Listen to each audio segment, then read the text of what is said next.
when you love something, you will hate anything that stands against it. Good afternoon to you, dear televiewers, and welcome. Happy Tuesday to all of you, wherever you're joining us this afternoon. It is a delight to be with you. How are you doing today? It's a bright day here in Bafusam. No rains. Hallelujah. You know, one of these days that it's not going to rain. In fact, it's 2:30, and it hasn't rained since morning. It's luck. We hope that before the end of today it wouldn't rain. We are already getting to the end of November, and we're still having serious rains in the town of Bafusam. A very complicated one for most of the inhabitants, especially those who tend to have their businesses to do in the course of the dry season. Some people have particular businesses to do in the dry season, and it's much more difficult for the farmers because they have the goods planted in the farm and they're wondering how they're going to do in the course of this year. In the heart of the city on NGTV 2:30 on the dot, we are present this afternoon to give you just the best at the other side of a technical dashboard. Joel Didem, good afternoon to you, and thanks for being prompt this afternoon for the program. The girls are present for another edition of In the Heart of the City, and be rest assured that we give you just the very best this afternoon. It is our duty to do that, to give you the best, to give you a smile, to give you a reason to smile each day, no matter the challenges, the tossers, and the hustles you might be going through. We will give you a reason to always keep your head up and tall. I want to say courage to all the mothers. Why do I say so this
what you're hearing for the very first time.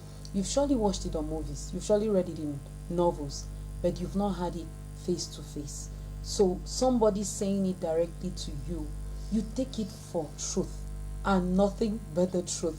So in your mind, there's nobody that can change that in your mind, and that's the reason why it remains there forever and ever, because whoever comes after them, after that first love, is just a photocopy. That's what I said yesterday, if I can remember very well. Yes, I said something like every other thing is just a photocopy. Yeah, it's also out of interest. Exactly.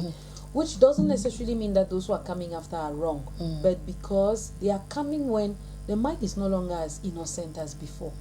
Then your brain, that's your love brain, I'll call it love brain, your love brain is still very blank, and they need to stop in data, and that data is coming from the person who is in front of you. So if he's putting the wrong data, that's exactly what you have as first love.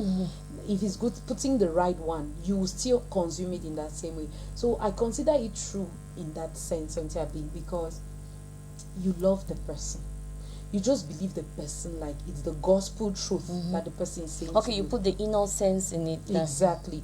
And then it's rare to be at that stage and you have influence that easily moves you.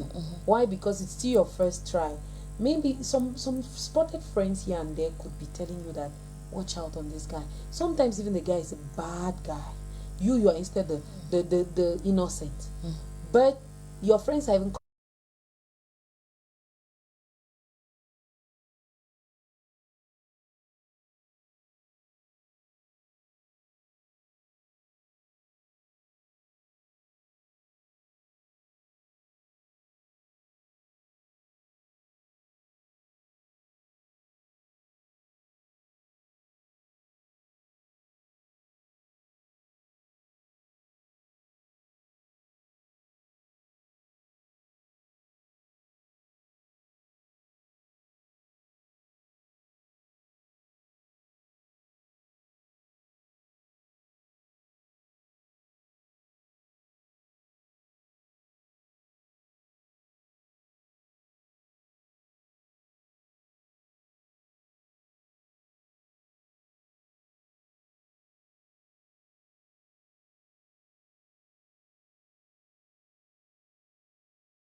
big head, a big nose, a big mouth. Those are some of the things that people look. Whereas with true love, those details don't matter. It doesn't matter. You don't care about him being very slim and so tiny. There's so many things that we don't really care about. he's short or he's tall. Short or you don't care. Less. Yeah, you don't care whether it's so fat that is the fattest in school. At one point in time, you don't care about a number of things. Thank you, Miracle. We go to something else. You can possibly sit and talk about the question of this afternoon, especially those who it makes you to think about your first love, how it used to be, how you used to sit and daydream about this person. Is first love the truest or the greatest illusion? You can possibly talk about the question and have your own conclusion if it really was the truest or it was just a great illusion for you. Business corner, Miracle, how do we make money this afternoon? Yes, Santiago, we're going to be getting into guava's business. Okay. And today we'll talk about cultivation. I think yesterday we did sales. Sales, yeah. Yeah, so today we'll talk about cultivation, which is quite complex somehow. Some people think that it's really easy.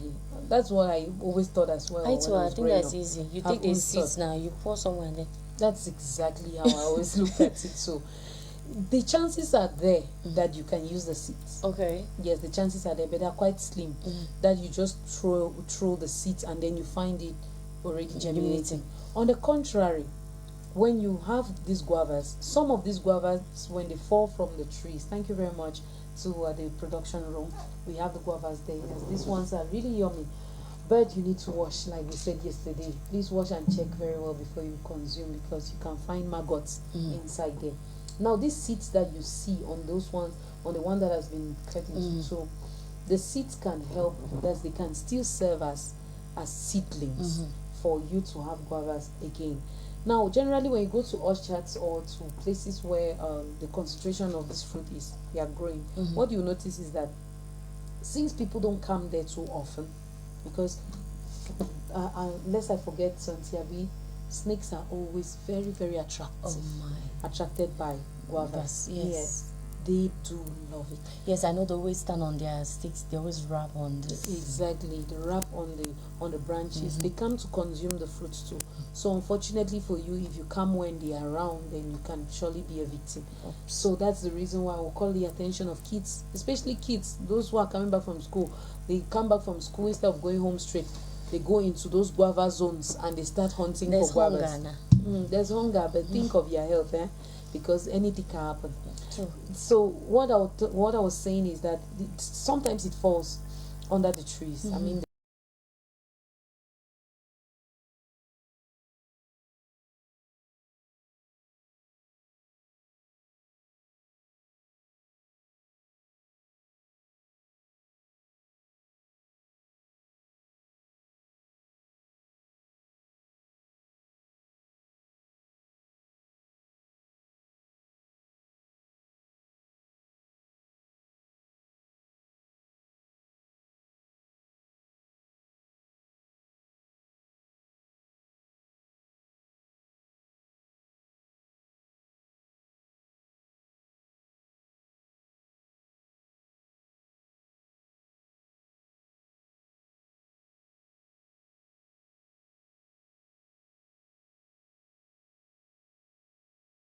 shoot eaters. They think it's shooting.